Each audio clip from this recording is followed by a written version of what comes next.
Arwaki ni machiegni nyakora Ramogi jwang'e chenro makawuono mar ohala gi mwandu. Ma en chenro mamedo koloni sigendi mopogore opogore mag yawuot luo kod nyiluo.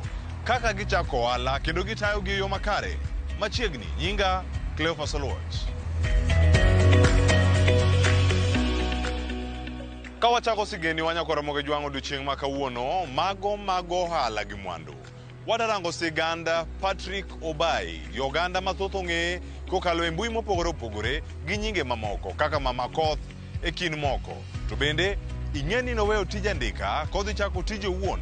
En tijno mar catering ma bende oloso chiemo e ot to yudo thuolo mar keloni kama intiere, kari mar tich kata nyasi mopogore opogore.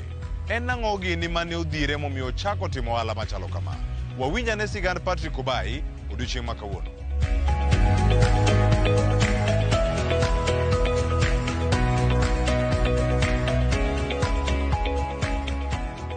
Nyinga Obayi Patrick, anja Kano masidho. Ato anja tedo, atiyo ohala mar catering business. En mana passion kech nane tich formal employment to atiyo igni kaka abirio alafu nikachoka. Nadwa timo gira, yani gima mia freedom, gima mia time na, gima anyalo juggle between different things. Anja creative koro bedo e office mar throughout not kidogo. Koro natiyo for like 8 years. Koro I decide donjo ohala. Koro aware teach formal employment tachako ohala. En mana passion achako tedo kapo datin kabisa. Mama nano no puonja. Koro nane jikon kotedo to koro alua steps to abedo okadhi school ni adhi learning mar tedo. Mana en passion self-taught.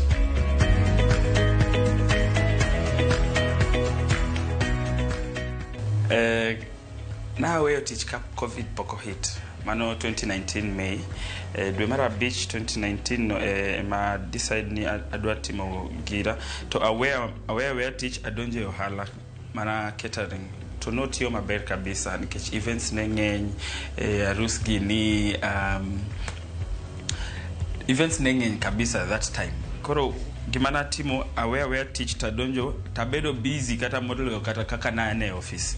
Alafu 2020 kaka no hit kama to COVID around March.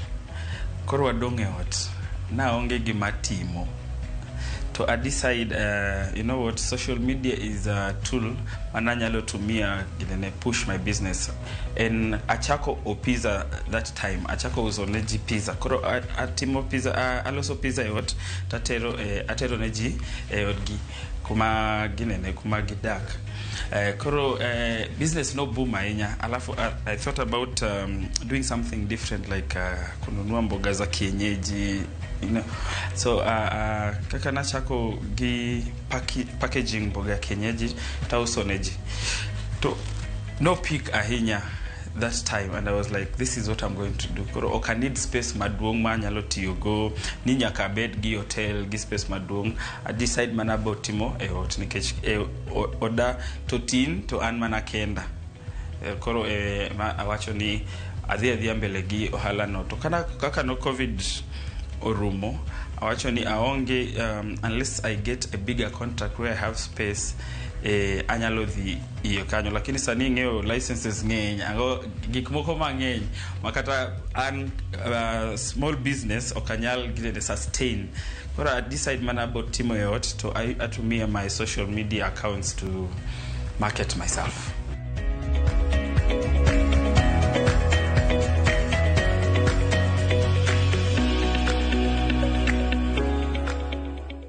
Abonye sikaka ne wane COVID nangi 2000 bob. So decide adwa timo pizza. Akao 2000 no, anyeo mogo, anyeo yeast, anyeo ringo gi what do you call it, cheese. So the 2000 na loso pizza ario. I also want 1200 tadongi pesa moro matin amedo kendo aloso pizza ngwen tadhi dhi mbele kamano ochopo time mana ginene aloso like 50 pizzas in a day, and I will make more than like 10,000 in a single day. Koro kiki ritni iyud pesa mang'eny e kaka ichak kamintiere to gimintiere go chakanyo nikech inyalo grow depending on the effort that you put in as a marketer.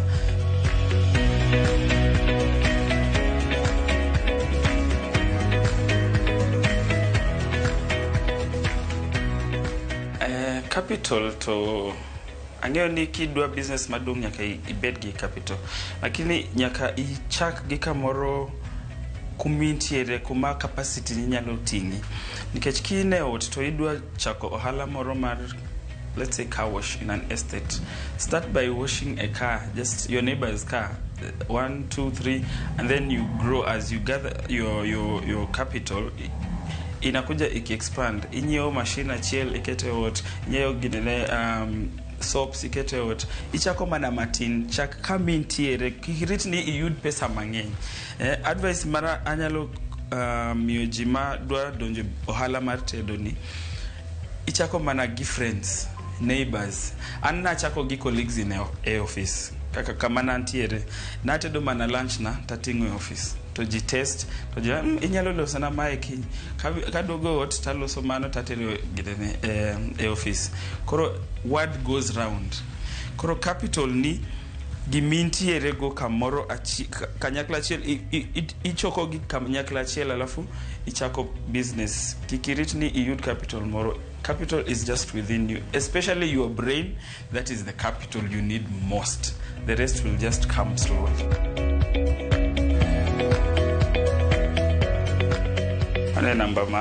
Number nami nyalo keto order 0721 655041.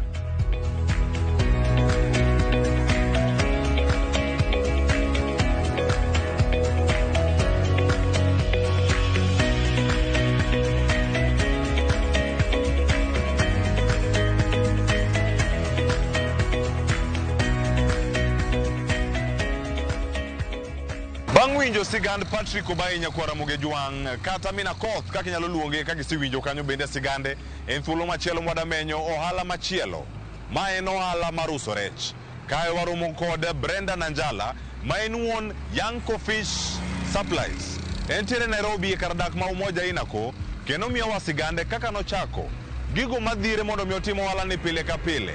Ni mar kawuono omiwa thuolo mar donjo kale mar tich, kendo sani wadayudo sigande.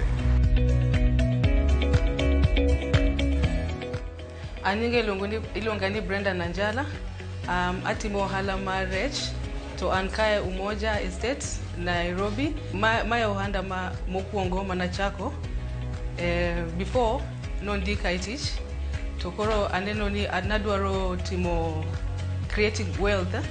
Koro awacho ni wachako ohanda ni niwach ji mang'eny ohero chamo rech lakini gikia kuma ginya yudo rech. Rech maya Lake Victoria, rech mok something different. Mokwongo kaka nawacho ni nyaka idhi itima feasibility study, idhi ing'i kuma inya yudo rech. Rech ma quality, rech makare. And number 2, nyaka ing'i also city council requirements. And number 3, nyaka ing'i the equipment aspect of it. Niwach samitimo rech nyaka ibed gi deep freezers. Deep freezers emabo konyo rech mondo bed fresh for preservation purposes.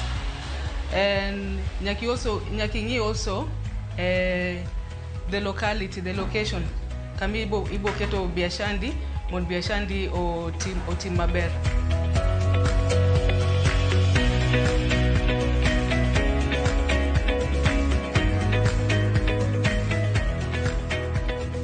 Koro gimo watimo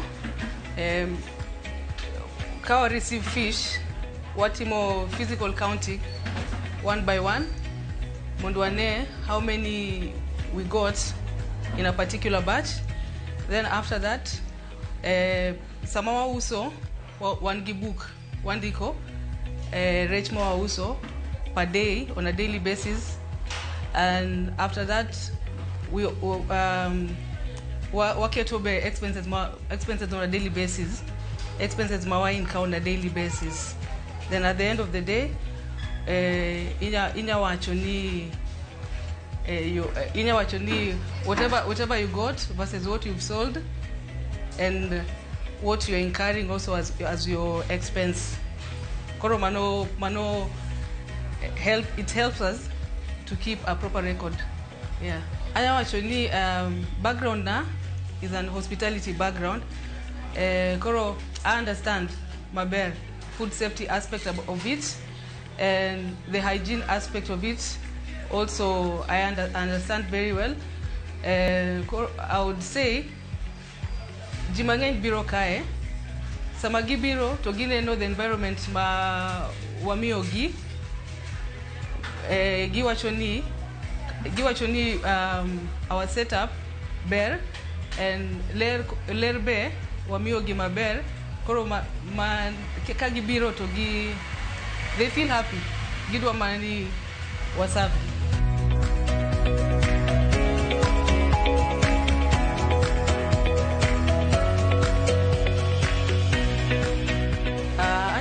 Gimanya doko wachien nyabet samikao stock to jiok bi nyeo, and then stock nyalo kethore.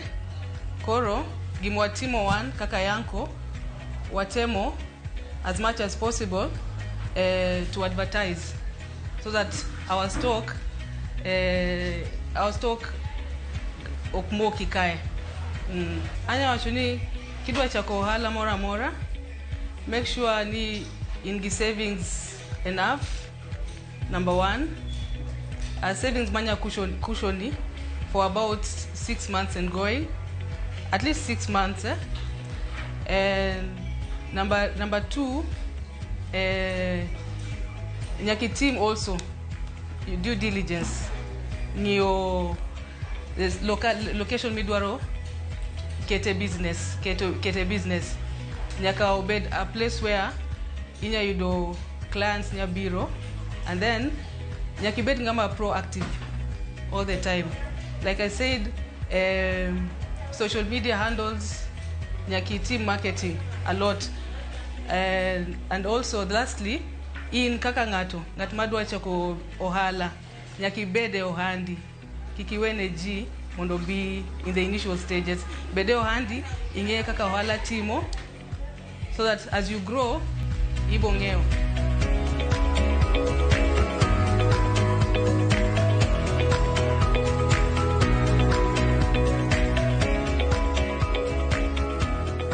Wanyanko Fish Supplies, idowai umoja and boots mwindi Mweusi Supermarket. Inya idowai number 0728588014. Wayepo from 9 a.m. to 9:30 p.m. Daily. Social media, inya idowai Instagram yanko_supplies. On Facebook, inya yudai Brenda Nanjala. That Manu Pejwa.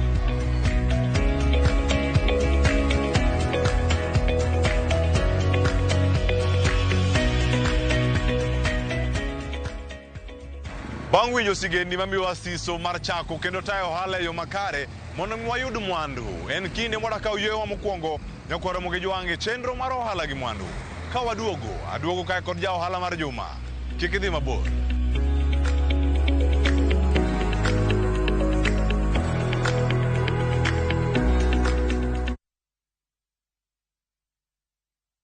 Embark on the adventure of a lifetime to exotic bush destinations with up to 30% discounts by View Travel. Relax in the wild surrounded by luxury as you witness the beauty of the Sarova Mara. Picture yourself surrounded by the sights and sounds of majestic wildlife. Enjoy thrilling game drives as you catch sight of the Big Five. All this for 33,000 Kenya shillings for a 3-day safari inclusive of transport. Get to experience Experience endless adventures at the Sarova Shaba, where evenings are special. You'll enjoy traditional dance performances and bonfires as you wind down the day beneath star-studded skies for only 22,000 Kenya shillings for a 3-day safari inclusive of transport. Experience the wild like never before. Courtesy of View Travel's massive discounts. Visit viewtravel.com and make your booking now. View Travel. Dream, explore, discover.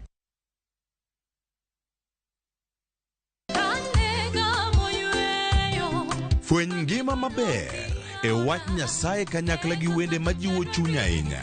E Injili ngima. Chieng' Ngeso ka Ngeso, kochakore saa 2 okinyi e Ramogi TV, wamiyi sabato maler kendo mamalo moloyo. Kod wende mamoro chuny moa kuom jothum mihero, kendo gi jokwath mapacho ka. Nyasaye wuoyo kodi kendo wuoyo koda ni kik iluor gimoro nikech an kodi. Sabato tutapumzika milele yote. E Injili ngima. Ngeso ka Ngeso, chakre saa 2 okinyi e Ramogi TV. Wazishikao amri za Mungu na ushuhuda wake.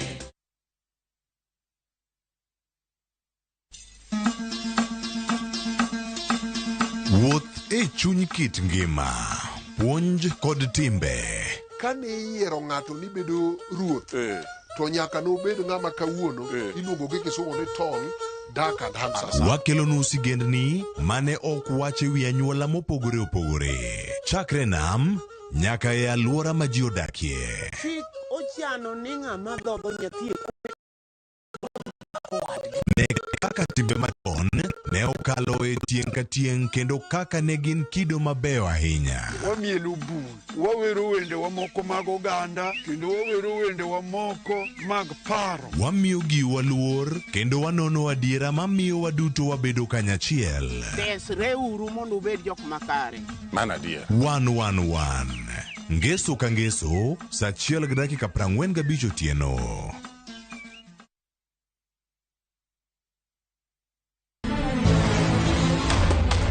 Sigana ni medo minore gi weche mag miriambo kod miganga. Meher kaul gil, ini biro timang'o? Kare. To joma onge ketho ema hinyore ahinya. Kuom higni 5, ne in kanye? Baba, in bende ni wuonda kae. Weche hera medo bedo matek kendo mapek. Akwayi ni mondo in iwuog e odni sani. An naseche iko kaka Samaira gi Sara biro timo arus. Kata kamano, joma oherore ok nyal pando heragino. Andisora. Aber. Avatar. Ewi magi duto, nyaka joot achiel chung' kanyakla. Ere kaka unyalo wacho nwa joma richo ka? An awinjo ka an gi wich kuot mang'eny ahinya, adwaro mondo atemo kaka untie kaeni. Choti Sardani. Wuok tich nyaka Ngeso, saa 2:15 otieno. Mana e Ramogi TV.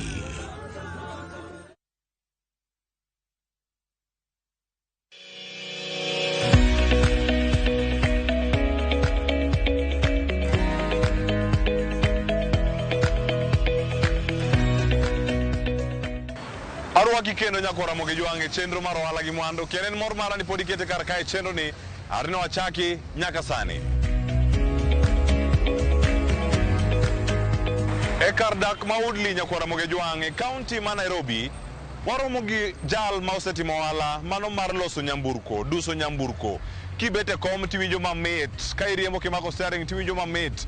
Iwacho ni joka thep, bende ok gin kata thep ahinya. En jogo marieyo matimo panel beating ne nyamburko mopogore opogore. Riekni magise bedo godo kuom thuolo maromo higni 20 sani nyako Ramogi jwang' kata mohewo.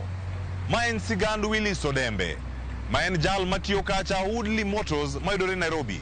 Kawuono en e ja ohala mar juma ka onyisowa kaka nochako bende kaka otayo ohande kaunti ma Nairobi.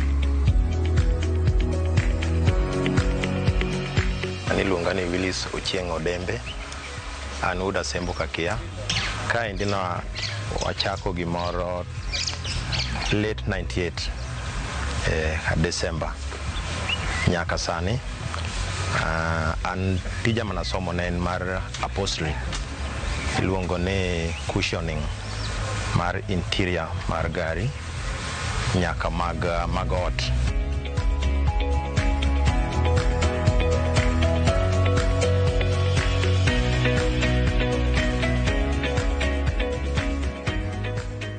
Okay, ngini wichorang molo wichorange kata mana kushoni kata mana wari gimoro ka gimoro lure kaka gari okethre.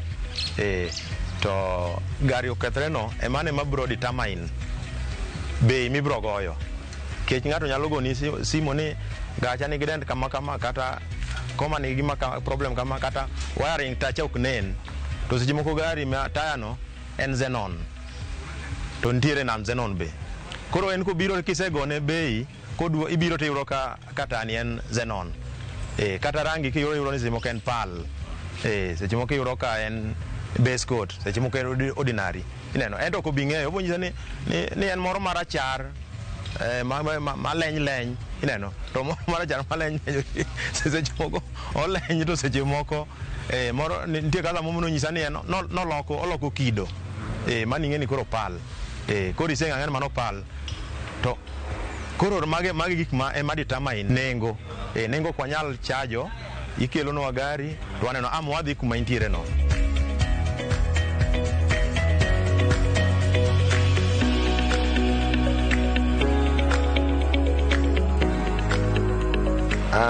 Okay, gima nyalo wacho en mana ni ineno tijwa masani tijwa motiyo ni iteze moko onyalo buogi inyalo donjo ni to chakoro muni maber mi impar ni mai kaka odhiga to seche moko inyalo doko onyalo romo ni marach koro kaka wan jomo osebudho tijni ng'ama dwa yawo tijni ma iwacho ni kari mo idwa yawo kineno ka Nyasaye kelo ni kada tich moro ma babe Nyasaye kelo ni tem invest nikech kiny ok ing'eyo ni kiny ang'o ma biro timore. Sani en gi challenges mang'eny nikech tich masani kaka ndalo wachane en ni ng'ato kelo ni akela tich ineno ni ng'ane timo maber to ng'ato mi nyaka deposit. Sani yudo ka nitiere tije ma ng'ato mi tich to trusty koro ine mibiro amo kaka ibiro tiyo kaka sana kaka NGOs gi jomoko nitie ma feel ni komi deposit to seche moko inyalo maybe ok inyal tiyo tijno. Koro challenge masani nitiere en ni capital. Ndalo wacha ne ok odwar capital mang'eny so long as isebedo gi mashinde minyalo timo go tijno to ine na sawa, lakini koro sani to dwaro capital.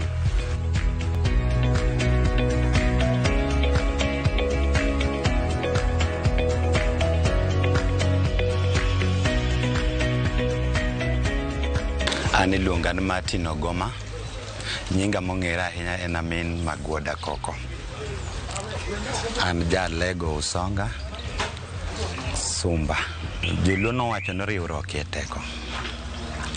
Kane wachake late 1998 to ne wan kod sida nwach kama wantie ni en corridor onge customers ma unyalo wacho na akalo to dwaro konyo kuomwa.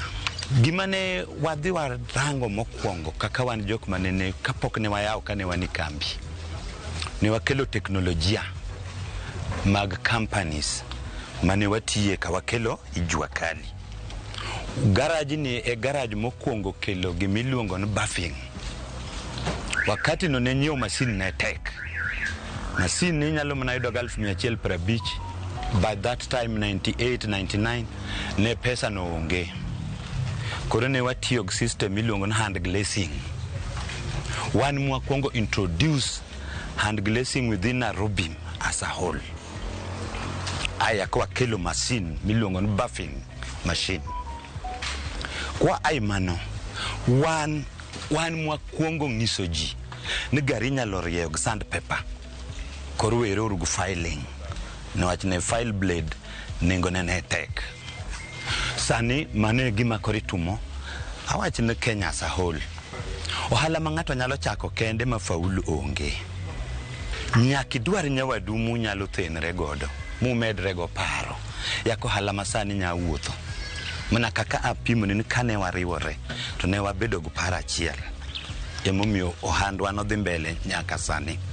Kendo dhano jomosewuok e lwetwa, most of them winjo maber, nwach kiwuok e lwetwa kani kata kin nyathi matin, to wabet piny kaka weg garaj, wawuoyo kendo to nyathini wanyag miyo kony machalo nade. Kik owuog ka to kinyo chak yudo shida. Ma most of jok mowuok e lwetwa kalure gu pachwa gi riwruok marwa osewinjo maber kabisa. To kuom jok madwa chako ohala sani, riwruok ya teko.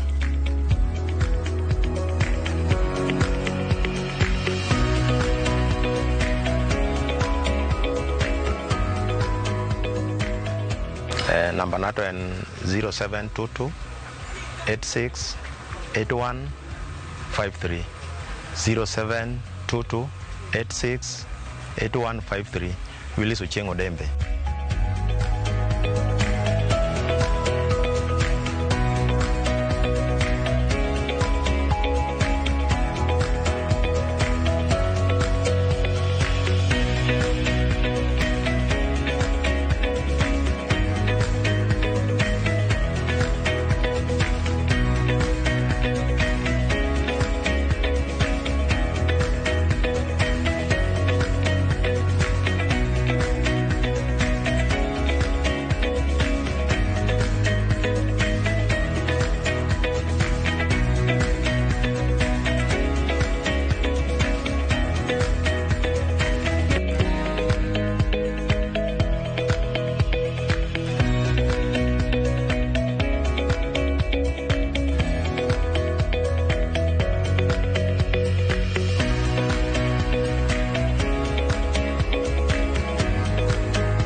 Nakwara muge juang, en mor mara ni bedo koda na chak chenro makawuono mar Ohala gi mwandu makoro sani achopo e giko mare.